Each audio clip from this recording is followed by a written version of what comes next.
written just beautifully. All right, so July the 14th, 1861, Washington, D.C., my very dear Sarah, his wife.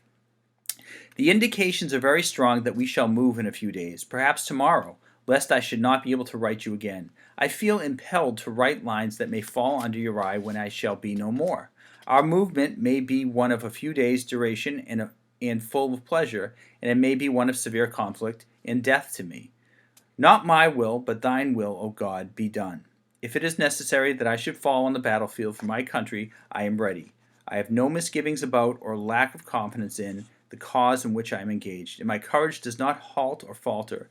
I know how strongly American civilization now leans upon the triumph of the government, and how great a debt we owe to those who went before us through the blood and suffering of the Revolution.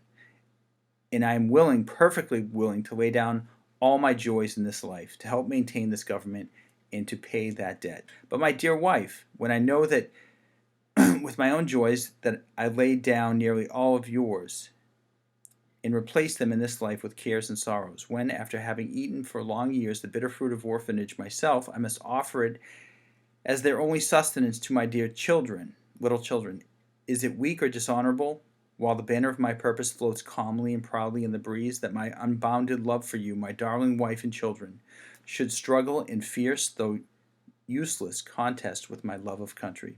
Sarah, my love for you is deathless. It seems to bind me to you with mighty cables that nothing but omnipotence could break, and yet my love of country comes over me like a strong wind and bears me irresistibly on with all these chains to the battlefield. The memories of the blissful moments I have spent with you come creeping over me, and I feel most gratified to God and to you that I have enjoyed them so long. And hard it is for me to give them up and burn to ashes the hopes of future years, when, God willing, we might still have lived and loved together and seen our sons grow up to honorable manhood around us. I have, I know, but a few small claims upon divine providence, but something whispers to me, perhaps it is the wafted prayer of my little Edgar, that I shall return to my loved ones unharmed. If I do not, my dear Sarah, never forget how much I love you, and when my last breath escapes me on the battlefield, it will whisper your name. Forgive my many faults and the many pains I have caused you. How thoughtless and foolish I have often been. How gladly would I wish would I wash out with my tears every little spot upon your happiness, and struggle with all the misfortune of this world to shield you and my children from harm. But I cannot. I must watch you from the spirit land and hover near you, while you buffet the storms with your precious little freight, and wait with sad patience till we meet to part no more. But, oh, Sarah, if the dead can come back to this earth and flit unseen around those they loved, I shall always be near you, in the brightest day and in the darkest night, amidst your happiest scenes and gloomiest hours, always, always. And if there be a soft breeze upon your cheek, it shall be my breath, or the cool air fans your throbbing temple, it shall be my spirit passing by.